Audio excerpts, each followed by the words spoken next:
Hello, everyone. In life, there are countless things that cannot be explained and are truly terrifying. Surely each of us has experienced at least one such moment. And here are two real horror stories that will send chills down your spine. The first story. One weekend night, I went out drinking with friends, and afterward we all headed to a bar in town.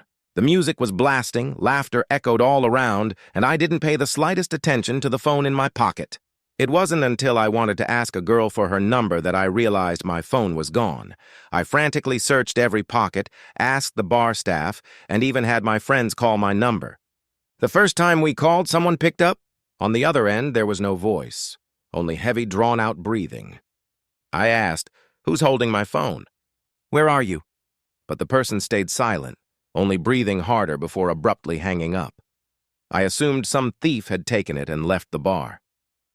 Feeling uneasy, I decided to go home early. I turned on the kitchen light and put a few slices of bread in the toaster. And then, there it was, my phone lying neatly on the kitchen counter. I froze. Impossible! I had checked carefully before leaving. The phone definitely wasn't there. My heart raced as I shakily opened the call log.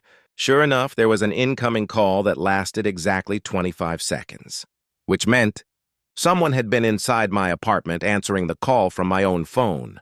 My apartment was small, with barely any place to hide. Still, I searched every corner, yelling in my drunken haze. No one. I called the police, but there were no signs of forced entry and nothing was missing.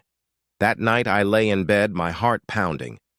The thought that a stranger had been in my home, had held my phone, and might still be hiding somewhere kept me awake until dawn. From that day on, the darkness in my apartment was never peaceful again. Story number 2 that night. The clock had just struck 2 a.m. I was about to shut down my computer after a few rounds of gaming when I heard a faint, soft knock coming from the bathroom door. Thinking it was my mother, I called out, but there was no reply. When I opened the door, the hallway was empty, silent to the point of eeriness. Yet what truly made my blood run cold was my bedroom, which I had left open, now shut tight. My heart pounded as I stepped closer.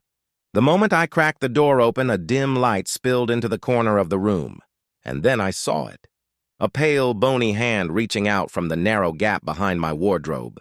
Its fingers were unnaturally long, trembling as if trying to grasp something. My body froze. My breath caught in my throat.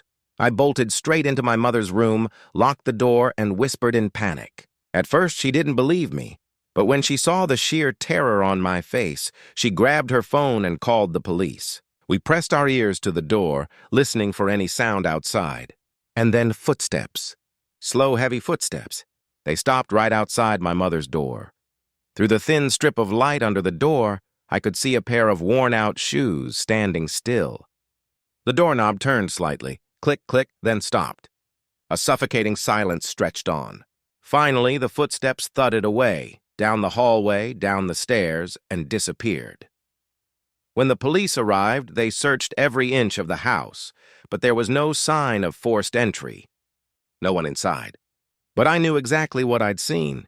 That horrifying hand, those shoes frozen outside the door, and the heavy breathing just beyond the wooden frame. From that night on, I could never sleep peacefully in my own room again. The old wardrobe was thrown out, but the memory of that hand still haunts me to this very day.